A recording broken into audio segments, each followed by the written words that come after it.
भगवान जब रावण का अंत कर दिए, अयोध्या के सिंहासन पर विराजमान हुए, तो एक बार देवता पहुंचे भगवान के पास। त्राहिमाम प्रभु त्राहिमाम। राम जी पूछे क्या हुआ? देवता बोले प्रभु एक रावण को तो आपने मार दिया, उसके 10 सिर थे। एक नया रावण आया, उसके 1000 सिर है, सहस्त्र सिर है। भगवान बोले अच्छा। भगवान चले मारने के लिए, तो इस बार सब लोग साथ में चले। भरत जी भी गए, लक्ष्मण जी भी गए, हनुमान जी भी गए। शत्रुघ्न भैया को राम जी ने अयोध्या में रख दिया, साथ में मेरी सीता मैया भी गई कैंप लगा जाकर। अब भगवान युद्ध करने गए। उस रावण को वरदान मिला था कि उसके शरीर का एक रक्त भी यदि धरती पर गिरा तो 1000 रावण और पैदा हो जाएंगे। भगवान ने जाकर जैसे उसका सर काटा, रक्त धरती पर गिरा। अब एक बूंद से हजारों रावण पैदा हो गए। भगवान काटते गए, रावण होते गए, 1000 सिर वाले अब चारों तरफ रावण ही रावण हो गए। भगवान को लगा कि अब तो मैं इससे जीत ही नहीं पाऊंगा। एक को मारता हूं, लाखों पैदा हो जाते हैं।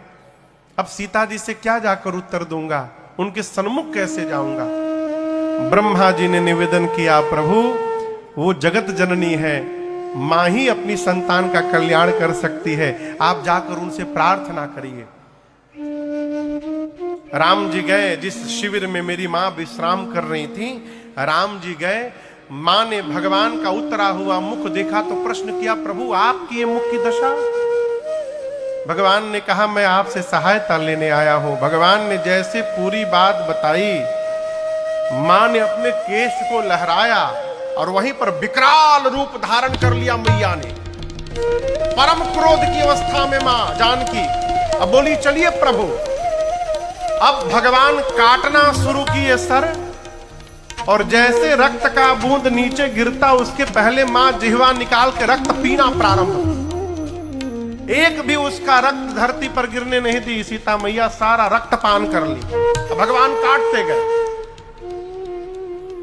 भगवान ने उस दशानन का, उस सहस्त्रानन का समापन किया, लेकिन मां इतने क्रोध में आ गई थी कि मां का क्रोध शांत नहीं हो रहा था। देवता हाहाकार करने लगे, इनको कौन शांत करेगा?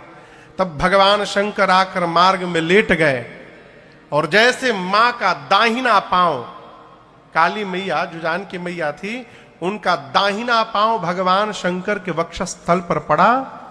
मां ने नीचे देखा तो मेरे स्वामी के आराध्य, मेरे प्रभु के तो आराध्य